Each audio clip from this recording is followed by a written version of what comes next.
ऋषि जी, आपसे समझना चाहेंगे किस तरह से जो नीति सुधार हुए हैं उसका जमीनी असर देखने को मिला है, क्या कुछ असर? रमा जी, कार्यक्रम में शामिल करने के लिए बहुत बहुत धन्यवाद। आपने आज एक बहुत ही अहम मुद्दा उठाया है।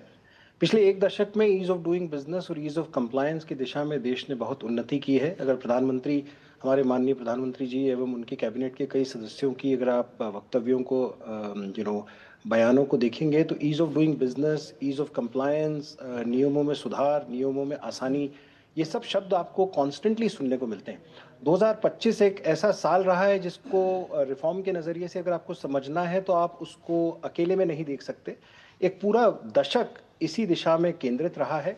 इंफ्रास्ट्रक्चर में निवेश बढ़ा है, डिजिटल सिस्टम्स बने हैं, बिजनेस को करने का दायरा बढ़ा है, अर्थव्यवस्था का स्केल बदला है। और जब देश इतनी तेजी से तरक्की करता है तो एक बात साफ हो जाती है कि पुराने नियम उसी रफ्तार से नहीं चल पा रहे हैं और उसी लिए बदलाव की आवश्यकता रही है। श्रम नियमों में जो बदलाव आपने 21 नवंबर 2025 को देखे हैं वो अनप्रेसिडेंटेड रहे हैं। 78 सालों से देश का एंटरप्रेन्योर जो है 1948 में या कॉलोनियल राज में लिखे हुए कानूनों के तहत बिजनेस करता रहा है। बिजनेस चालू करना, बिजनेस को रन करना और बिजनेस को एग्जिट करना, तीनों ही बहुत कठिन रहे हैं।